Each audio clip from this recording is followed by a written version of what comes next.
Danielle Monroe, 9 Limestone Court. I'm going to apologize before I begin that it's long, but I have a very hard time being brief. Last week I sat here with many of you and I listened to the public comments from our fellow neighbors. And through the course of that meeting, I felt a lot of very difficult emotions. They gave the impression of a huge divide between me and most of you. It wasn't until later that I came to realize that my emotions and yours probably shared more ground than I'd considered, but were sparked by very different things. I feel like my ideas and beliefs are under attack, as do many of you. I feel views that are very deeply important to me are being shunned and minimized, as do many of you.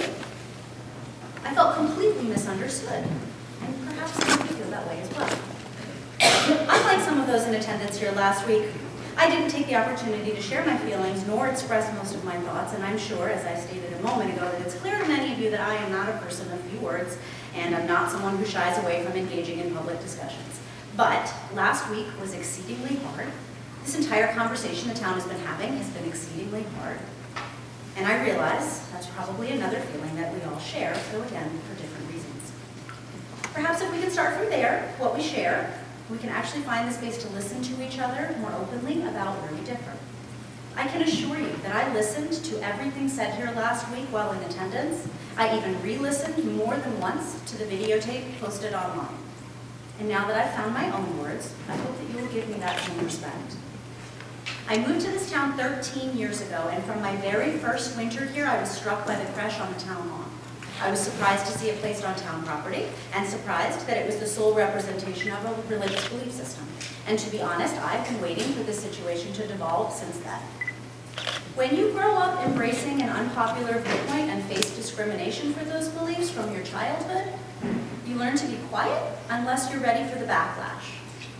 But you also grow impatient with being minimized for your beliefs. And that is a big part of what kept me quiet all these years, but that doesn't mean I didn't notice, and it doesn't mean I didn't care.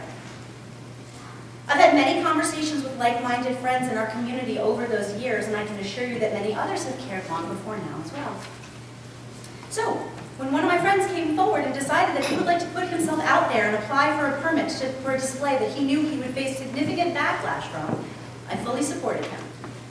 Unfortunately, after filing his permit, the town adopted a policy where only the first permit would be approved, as James just expressed, and that's not in line with their legal obligation to all citizens, which did result in a letter from the AALC, though this was not at his request.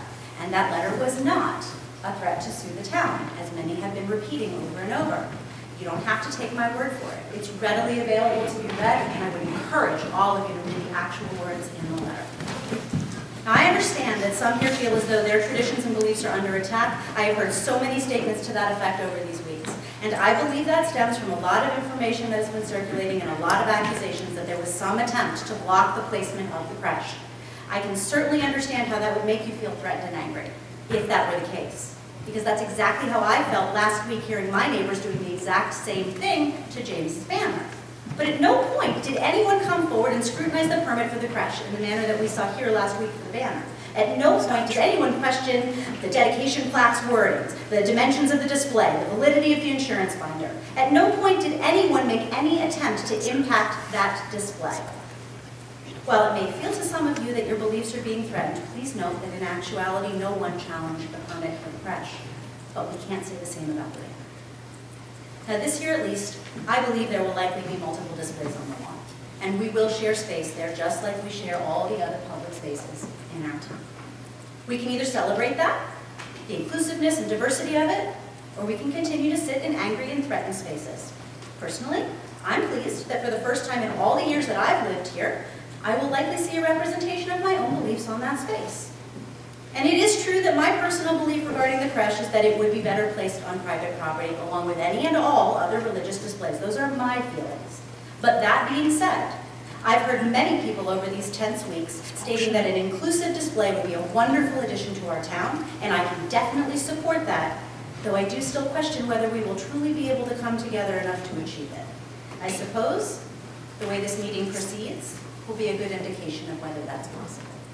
Regardless, my beliefs certainly also include well wishes to all of my friends and neighbors from many faiths, including everyone in this room, and I know my friends offer those same wishes to me in return.